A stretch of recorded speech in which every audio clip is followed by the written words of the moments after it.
Bun găsit, doamnelor și domnilor! În această lună, mai exact pe 22 decembrie, sunt 34 ani de la Revoluția din România. Îl am alături de mine pe președintele PNCCD de aici din Gorj, pe domnul Matei Catrinoiu, care nu a făcut rabat niciodată de la acest partid care așa a purtat numele atunci, așa poartă numele și acum.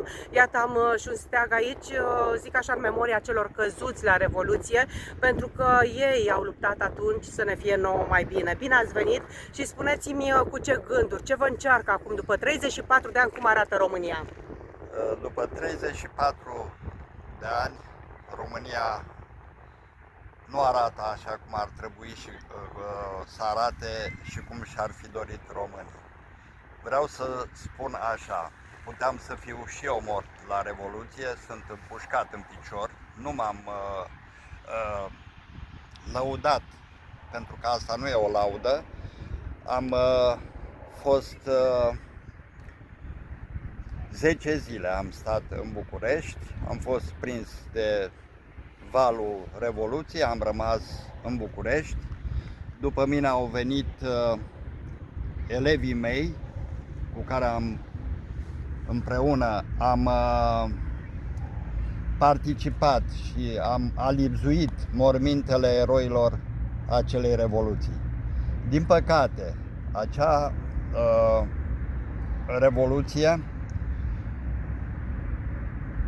să spunem că este o revoluție, dar de fapt, după părerea și opinia mea, a fost o acțiune prin care s-a schimbat o fostă putere cu o actuală putere, ai căror fii și reprezentanți veneau din linia a doua a Partidului Comunist Român. A fost cea mai mare dramă a poporului român pe care cu ochii mei am trăit-o, am văzut-o, am participat fără a cere nici o recompensă, cum au făcut alții care s-au îmbogățit pe seama tinerilor care s-au jertfit în Revoluție. Trebuie să mulțumim cerului că am schimbat o structură atunci.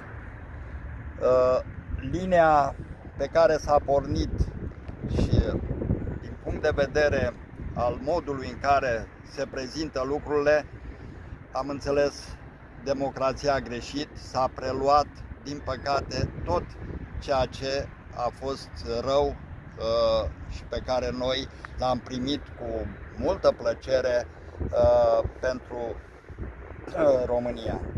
Lucrurile acestea se observă, vedem ceea ce se întâmplă, vedem că țara aceasta, care la un moment dat devenise de referință, chiar dacă eram în comunism și trebuie să o recunoaștem, acum țara noastră este pur și simplu subjugată, oamenii sunt din ce în ce mai săraci, ne-am pierdut industria, ne-am pierdut cel puțin 7 milioane de locuitori, pentru că au plecat sărmanii români după o bucată de pâine, pentru o viață mai bună, pentru un trai mai bun.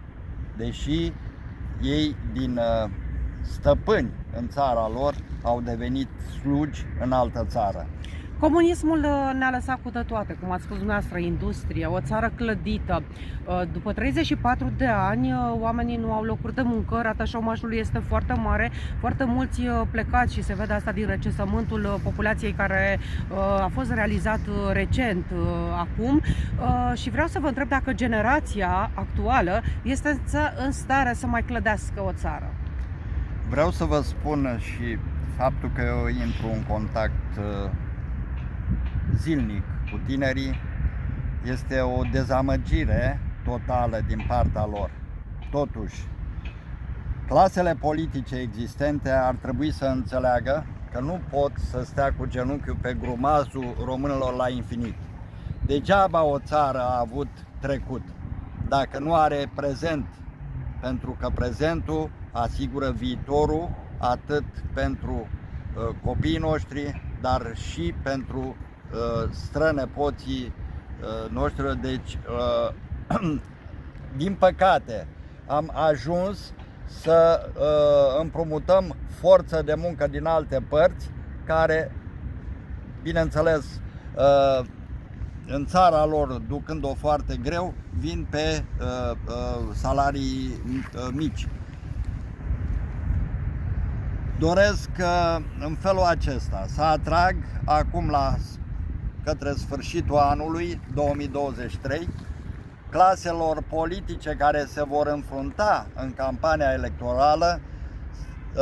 Doresc ca acestea să nu mai prezinte lucruri eronate, ca acestea să lase jos minciunile și să facă și pentru poporul român, pentru că această țară încă este bogată, dar trebuie cei care ajung la butoane să fie oameni de calitate, oameni de caracter, fără a pune stăpânire pe tot ceea ce se produce în țara asta.